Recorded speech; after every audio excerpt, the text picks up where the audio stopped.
itu jamak, bukan isim jamak. Kalau jamak berarti punya mufrad. Mufradnya apa? Rajulun. Tapi kalau dikatakan lafadz itu isim jamak, jangan tanya mufradnya. Nisaun, beberapa perempuan. Apa mufradnya, Gus? Gak ada mufradnya.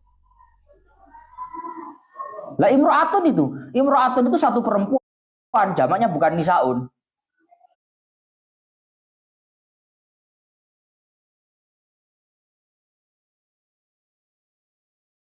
Nisaun itu kata jamak tapi nggak punya mufrad. Ismu jam'in la wahidalah. Tidak ada mufrad dari lafadz nisaun sendiri, tidak ada. Faslun wan nisa'u fihi ala wan nisa'u fihi ayat talaqi dzarban. Sekarang pembahasan tentang pembagian tolak dari sudut pandang objeknya, yakni wanitanya, istrinya. Tolak itu dipandang dari sudut pandang objeknya, wanitanya, dibagi menjadi dua. Sunnah wa bid'ah wa hunna dawatul haidi. Pembagian yang pertama, wanita, istri itu ada yang ketika ditolak ada unsur boleh dan tidak boleh.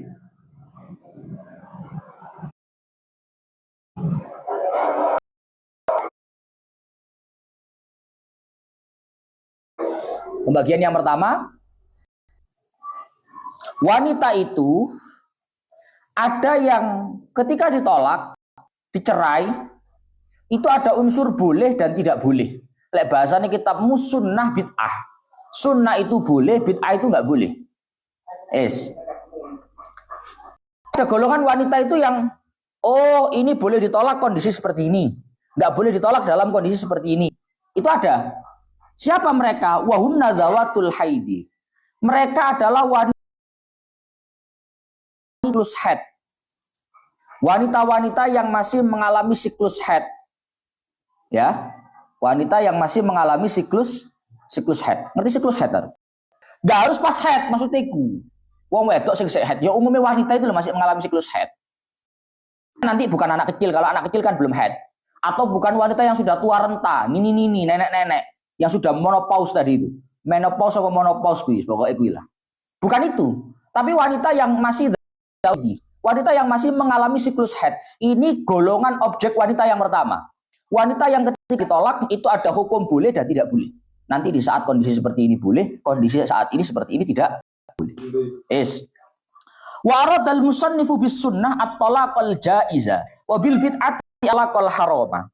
Gus, maksud daripada kata sunnah dan bid'ah itu apa toh? Seperti yang saya omongkan tadi, bahwa maksud daripada kata sunnah itu adalah boleh. Maksud daripada kata bid'ah itu tidak boleh. Berarti kalau saya ngomong tolak sunni berarti tolak yang boleh. Tapi kalau saya ngomong tolak bid'i berarti tolak yang nggak boleh, haram. Kapan seorang laki-laki itu hukumnya boleh menjatuhkan talak? Laki itu hukumnya nggak boleh menjatuhkan talak. Fasunnatu ayyuki az-zawju at-talaq tuhrin ghairi mujami'in fi. Seorang laki-laki itu dihukumi sunnah dalam kurung boleh, jangan diartikan sunnah. Seorang laki-laki itu dihukumi sunnah dalam kurung boleh menjatuhkan talak kepada istrinya jika istri dalam kondisi suci dan tidak dilakukan hubungan istri di situ.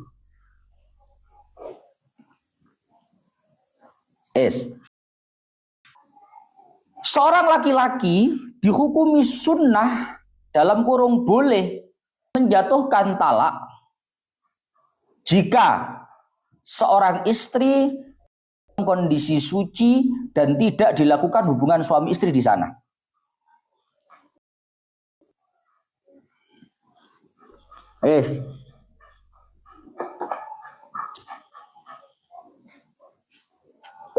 Sudah? Bismillahirrahmanirrahim. Wal bid'atu ayyuki az-zawju at-talaq haidi au fi tuhrin jama'a fihi. Kalau tolak bid'ah, kapan seorang suami itu dihukumi haram menjatuhkan talak kepada istrinya? Yaitu ketika dijatuhkan talak dalam kondisi istrinya haid. Seorang laki-laki hukumnya haram. Seorang laki-laki hukumnya haram menjatuhkan talak kepada istri dalam kondisi haid.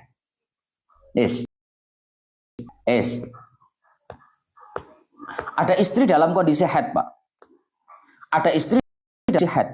Ditalak sama suaminya, haram, dosa. Kenapa tuh Gus kok haram? Kembalinya begini, Pak. Wanita itu kalau masih mengalami siklus haid,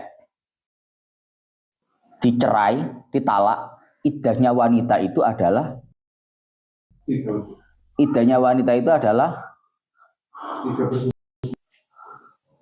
wanita itu kalau dicerai iddahnya berapa? Kalau hamil ya sampai melahirkan. Ya. Kalau nggak dalam kondisi hamil, berarti masa iddahnya itu adalah 3 kali persucian. Kamu tahu 3 kali persucian, Naru?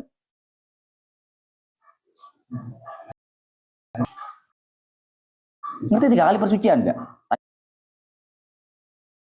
Misalkan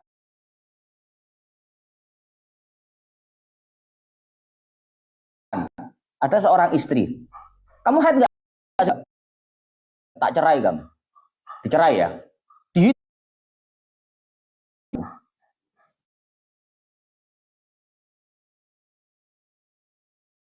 Dapat 3 hari ternyata haid, berarti sudah dapat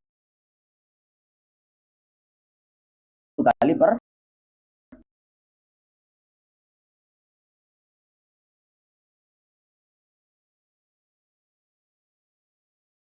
20 Ruk, jangan gak cerdas 11.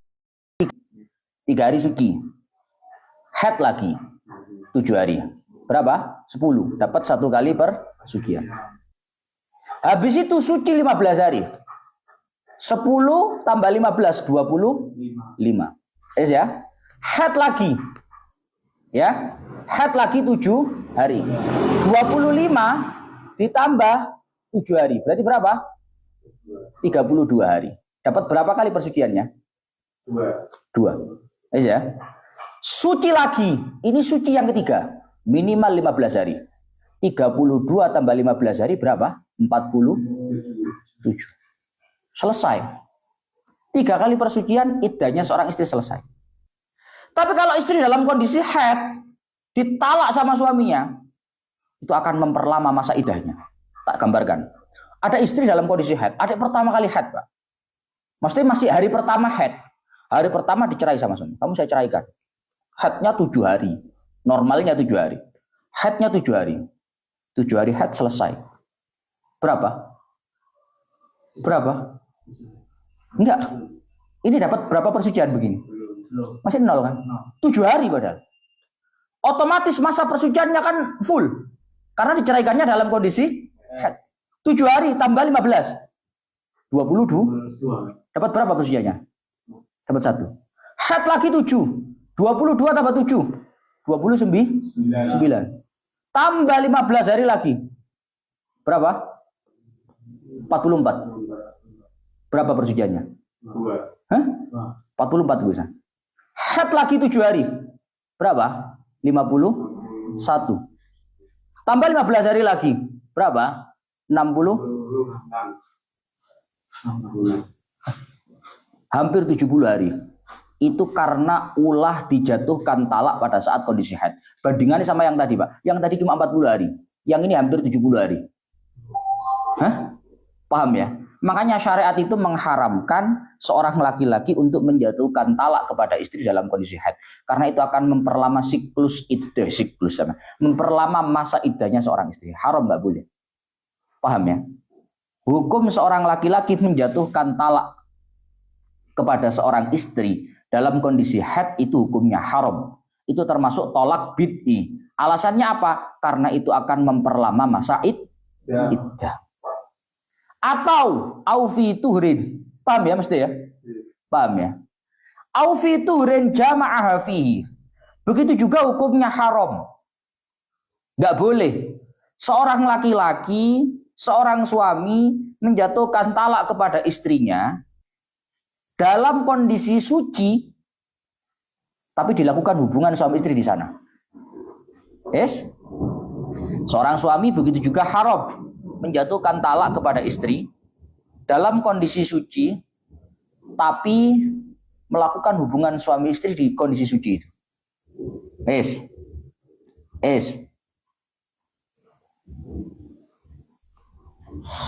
Kasusnya ini Pak, ada laki-laki, ya, ada seorang laki-laki, istrinya nggak head, tapi sucinya istri itu di hari itu pernah melakukan hubungan suami istri. Kamu setemur apa? Siklusnya wanita itu kan head suci 15 hari biasanya. Lah itu suami habis melakukan hubungan suami istri sama istri. Ya, mari kumpul karo bojone.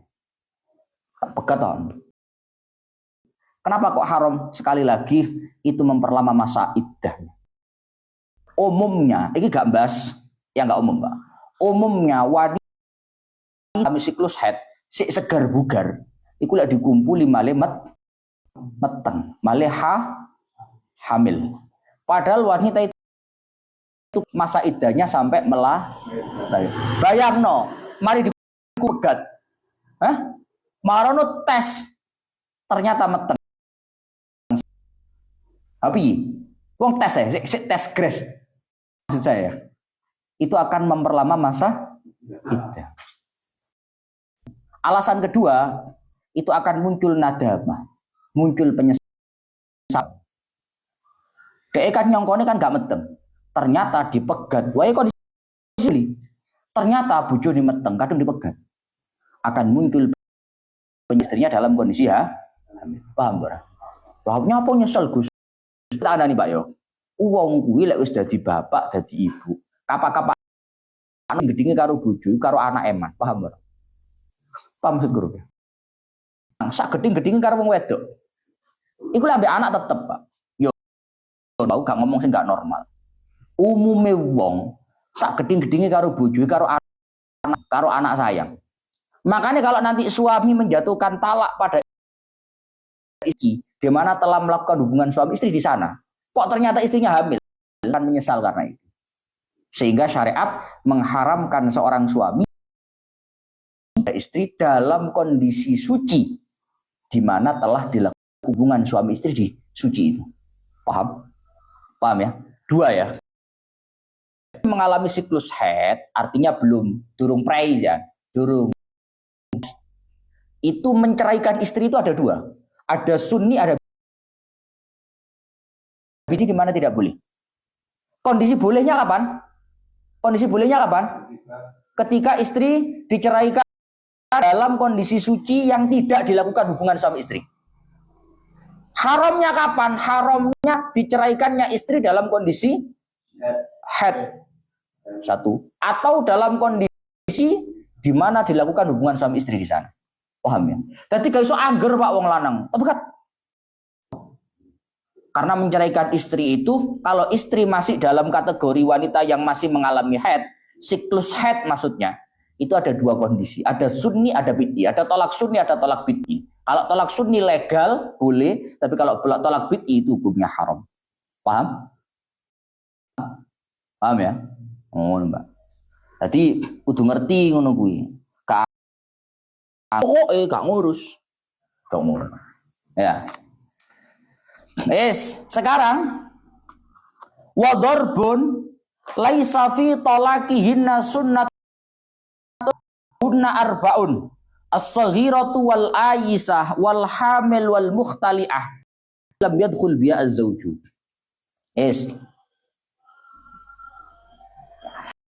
Bagian yang kedua, ada wanita-wanita itu yang ketika ditalak, ketika diceraikan, itu tidak ada hukum sunnah bid'ah, nggak ada. Nggak ada hukum boleh, nggak ada. Pasti boleh. Ada istri-istri itu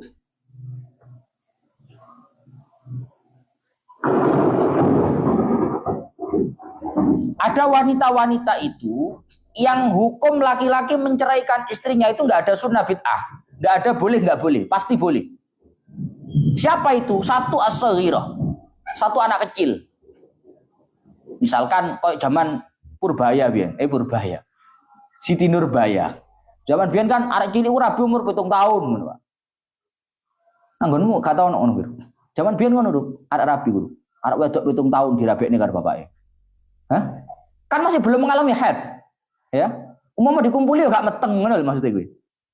Sehingga untuk menceraikan istri yang masih kanak-kanak seperti ini hukumnya nggak ada sunnah bid'ah. Nggak ada haram ataupun nggak haram. Nggak ada boleh, nggak boleh. Pasti boleh. Karena tidak ada alasan-alasan semacam tadi. Itu satu. Yang kedua al-aisah. Wa yallati in qata'a haiduha. Yang kedua wanita menopause. Menopause tangan jenenge. Pokoknya ngono lah. Menopause apa menopause? Wanita yang sudah tidak mengalami siklus haid. Ya mbok ceritane piye biasa padahal wong lanang wong wedok lek wis tuwek ngono ya wis lah. Diterima-terima ngono. Kadhe pegat-pegatan ngono. Misalkan ada seorang suami menjatuhkan talak kepada istrinya. Istrinya sudah tidak mengalami haid lagi, sudah menopause. Sudah menopause. Ditalak. Haram enggak, Gus? Enggak ada kondisi haram. Pasti enggak haram. Enggak ada kondisi bid'ah, pasti sunnah. Pasti legal. Kenapa? Karena nggak ada kondisi istri ini haid memperlama masa iddah, nggak ada. Karena nggak ada kondisi istri ini hamil memperlama masa iddah, penyesalan nggak ada. Paham ya? Sehingga menceraikan istri yang dalam kondisi Aisyah sudah tidak mengalami siklus haid itu nggak ada sunnah bid'ah, tapi sudah pasti boleh. Sudah pasti boleh. Wal hamil. Yang ketiga, menceraikan masa iddahnya seorang menceraikan masa iddahnya belawur ini. Yang ketiga, wanita yang dalam menceraikannya tidak ada unsur sunnah bid'ah, legal nggak legal, itu adalah wanita yang dalam kondisi hamil. Kalau ada istri dalam kondisi hamil diceraikan sama suaminya itu legal hukumnya, nggak legal. Mergo lek wis ngerti bojone ku nyoto-nyoto hamil diceraikan, maka tidak ada kata menyesal. Paham maksudnya ya? Apa maksudnya ya? Kalau tadi kan belum jelas, Pak. Begitu diceraikan lho, meteng tiba rek. Ngono lho.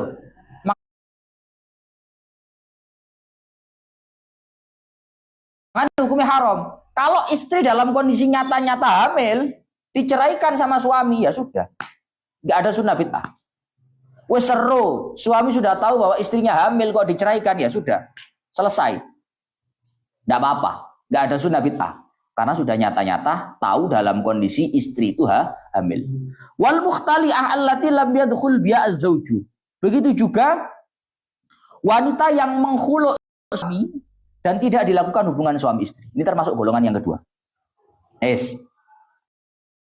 Wa yang qasimu at-talaqu bi'tibarin akhar ila wajibin wa makruhin wa haramin. Sekarang pembagian tolak pandang yang lain, yaitu dari sudut pandang hukum. Dari sudut pandang hukum. Dari sudut pandang hukum. Tolak dibagi dari sudut pandang hukum menjadi beberapa pembagian. Pertama, tolak itu bisa saja hukumnya wajib. Tolak nanti hukumnya wajib. Seperti akil muli, seperti laki-laki yang melakukan sumpah ilah wajib hukumnya menceraikan istri. Yang pertama, laki-laki wajib menceraikan istrinya seperti contoh tolak yang dilakukan oleh laki-laki yang telah melakukan sumpah ilah. Nanti itu ada pembahasan begini, Pak. Sumpah ilah itu begini. Ono wong lanang sumpah, wallahi, kon gak ada tak kumpuli kon setahun. Nah ini, laki-laki bersumpah tidak akan melakukan hubungan dengan istrinya lebih dari 4 bulan. Itu namanya sumpah ilah. Laki-laki itu kalau sudah melakukan sumpah ilah, nanti endingnya laki-laki itu wajib menceraikan istrinya. Ini termasuk hukum tolak yang wajib. Tolak yang wajib. Yang pertama. Yang kedua, waman dubin katolaki mra'atin ghairi mustaqimatil hal kasayyiatil khuluq. Yang kedua, tolak yang hukumnya sunnah. Mandub. Mandub itu berarti lebih baik tolak, lebih baik cerai, lebih baik pisah. Kapan suami itu hukumnya mandub, sunnah untuk menceraikan istri? Seperti contoh, menceraikan istri yang mustaqi ghairi mustaqimatil hal. Seperti contoh menceraikan istri yang tidak baik kondisinya. Seperti menceraikan istri yang tidak baik kondisinya. Ka'antakuna ghaira afifah. Dan anggone jero ni baju niku. Contoh, istrinya tidak bisa menjaga diri dari halal yang haram. Misalnya ada seorang suami, istrinya nggak katok ndek, istrinya nggak kudungan. Itu kan perilaku-perilaku yang tidak tepat secara syariat. Jujur-jujuran wae. Nggak pakai kerudung, nggak katok, membuka aurat. Kan perilaku yang nggak baik secara syariat. Sudah dinasihati sama suami. Ojo kayak ngono. Jangan kayak begitu. Nggak baik dan lain-lain. Kok tetap saja ternyata memang istri itu ghairi mustaqimatil hal, kondisinya nggak baik. Tidak mau menjaga hukum-hukum syariat. Maka bagi seorang suami, hukumnya mandub, hukumnya lebih baik untuk menceraikan atau menjatuhkan talak kepada istri. Itu duduk aku sih ngomong, Pak. Aku gak muri uang pegatan, tapi kita mesti ngomong. Ya, tolakim ro'atin ghairi mustaqimatil hal, menceraikan istri wanita yang tidak baik kondisinya. Kondisi itu dalam artian contoh kitabnya ka'antakuna ghaira afifah. Istri tidak bisa menjaga diri dari hal-hal yang tidak tepat secara syariat. Melanggar hukum syariat, auratnya tidak ditutup. Sudah dinasehati, dicoba perbaiki, dituntun, tapi tetap tidak mau. Maka dalam kasus ini termasuk contoh tolak yang mandub, tolak yang sunnah. Tolak yang sunnah, tolak yang lebih baik untuk dilakukan oleh seorang suami kepada istrinya. Lah kok ngono Gus? Ngapunten Pak, semuanya tak kasih tahu bahwa seorang istri itu kalau sudah seperti itu tidak ada yang bisa diharapkan lagi. Kok coro gampangnya ngomong arek-arek TikTok saiki. Kalau Tuhan saja tidak dia takuti apalagi suaminya. Paham? Kalau sama Tuhannya saja dia sudah tidak takut apalagi kepada suaminya. Dan lagi-lagi masa depan anak-anak itu tergantung ibunya. Kita kan ini Pak, Kak Popo Gus tak pertahankan wae ngene. Ngapunten. Anak-anak itu masa depannya tergantung pada suaminya. Suaminya. Tergantung pada istrinya. Kalau istrinya sudah tidak baik, potensi besar ke depan anak-anak itu akan ngikut seperti itu. Mergo sing bendino karo anak iku wong wedok. Wong lanang kan tolek duit to, nang pasar, dodolan niru. Nyambut gawe. Kerja sing bendino ambek anak ya wong wedok. Maka tumbuhnya anak ini seperti apa? Potensi besar itu ngikut kepada ibunya. Makanya apa? Sampai kok coro kok coro fikih ini tolakim ro'atin ghairi mustaqimatil hal, menceraikan istri yang tidak baik kondisinya, ka'antakuna ghairu afifah. Semisal istri itu tidak menjaga hukum-hukum syariat, itu hukumnya termasuk tolak yang mandub, tolak yang dianjurkan. Sis, orang kok, berarti kongon pegatan kabel kayak gini, enggak. Anjuran itu enggak harus. Umpama kowe ora ya ora apa-apa, ngono lho. Cuma kamu ini diberikan satu petunjuk bahwa cobalah nasihati biar baik. Kalau tidak bisa dinasihati mau bagaimana? Gitu loh. Ini ngono. Kasayyatil khuluq. Contoh lagi, contoh wanita yang tidak baik akhlaknya, tidak baik budi pekertinya. Wong wedok iku lek wis akhlake ora apik, masyaallah. Urip sedina rasane ndas pecah, Pak. Dan ya urip saumur urip. Apa seumur hidupku beluk utek wong lanang, Pak. Budek. Paham ya? Wingi jare njaluk 100. Mari duwe 100 njaluk 500. Mari 500. Wong lanang gak mampu dilek-lekno goblok kon wae. Lanang gak kambu. Wah ngono. Wis kena ngono kuwi masyaallah. Mumet kowe. Iki kok cara kita pi kasyiatil khuluq. Wanita istri yang tidak baik budi pekertinya, yang tidak baik akhlaknya. Kalau sudah seperti itu, sudah lebih baik dilepaskan. lebih baik diceraikan. Iki ora murui, ora kok ngwajibni ora, tapi tolak dalam contoh ini termasuk tolak yang hukumnya mandub, hukumnya baik, sunnah. Iya, tapi bisa dituturi ya dituturi. Lebih baik dipertahankan kalau memang masih bisa dipertahankan. Tapi kalau memang sudah tidak bisa, mau bagaimana lagi? Selanjutnya, wa makruhin katolaki mustaqimatil hali. Yang ketiga, tolak itu ada yang hukumnya makruh. Makruh itu nggak baik, berarti lebih baik dipertahankan. Kapan itu? Seperti contoh, menceraikan istri yang baik-baik saja kondisinya. Seperti menceraikan istri yang baik-baik saja kondisinya. Ono wong wedok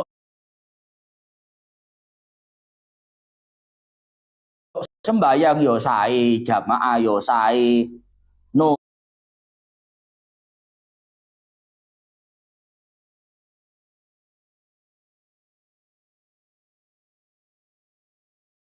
nang wong lah.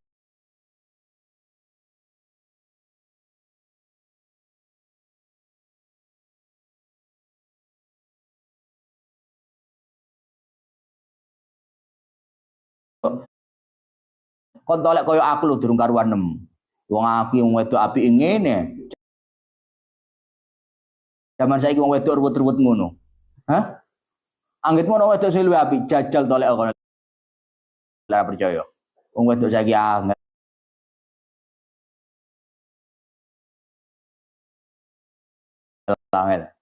Kene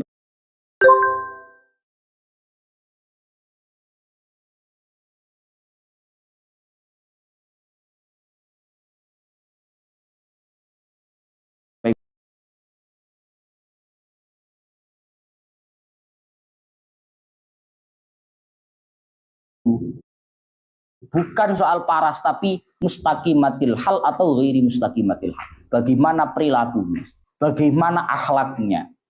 Itu tolak ukurnya. Mergo tolek wong wedok zaman saiki sing apik zahire wae. Tapi tolek sing apik batine sak juta siji. Ngele ora karuan. Hah? Kalau kamu sudah dapat jangan dilepas. Waharamin katolakil bid'ati. Maksudnya gini Pak, iki rungokne. Katolakim ra'atin ghairi mustaqimatil hal ka antakuna ghaira afifah wa kasayyiatil khuluq ziyadatan ala ma'tida. Gus berarti kalau istri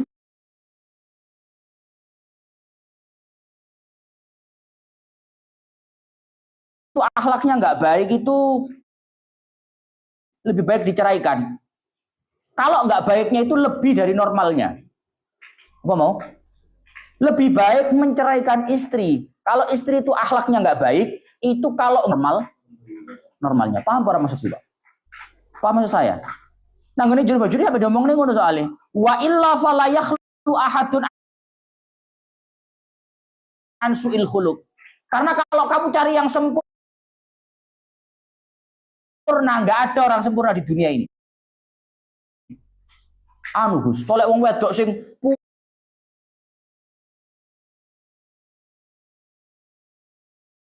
putih mulus, omongan ora tahu mengarah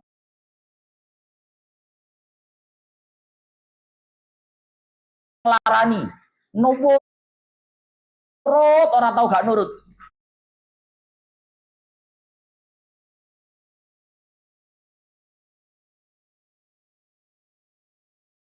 Lo gak ono Pak Di, masak Magic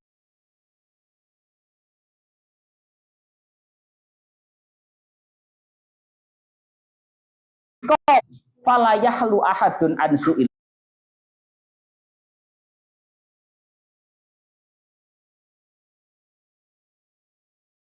khuluq. Dan yang sempurna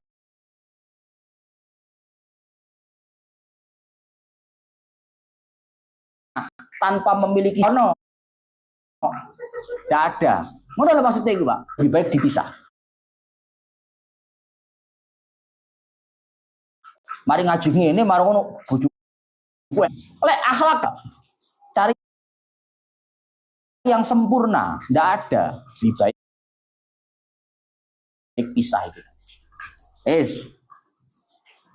Yang keempat adalah yang hukumnya itu haram, dosa. Contohnya apa? Tolak bid'ah tadi. Tolak bid'ah itu hukumnya haram, seperti yang dijelaskan tadi. Jadi orang itu cerewet makin ruwet. Ya Allah, bismillahirrahmanirrahim.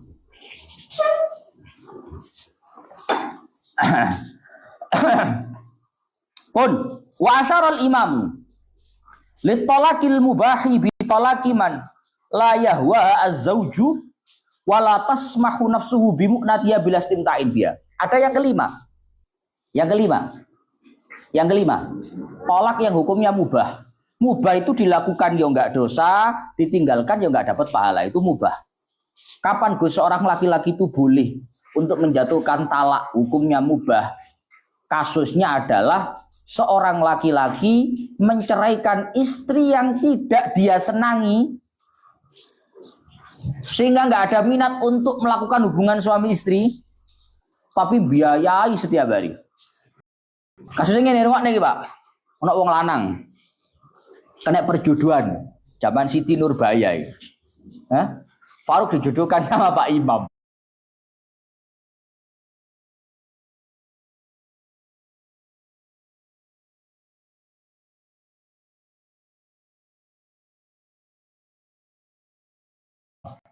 Wes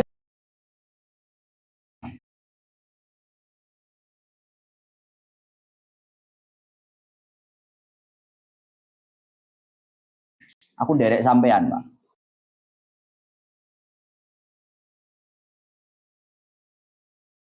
Derek jenengan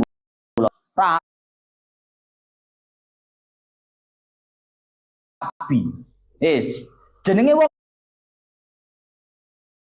rapi, ya apa bendina nafakoi, Pak. Bendina biaya. Bendina 200.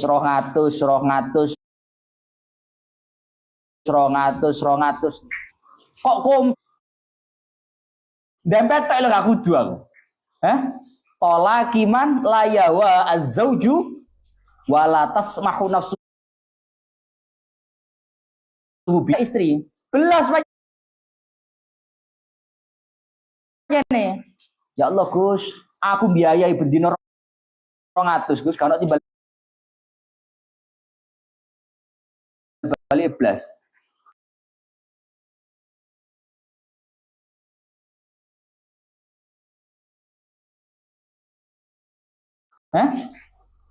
Kok sampai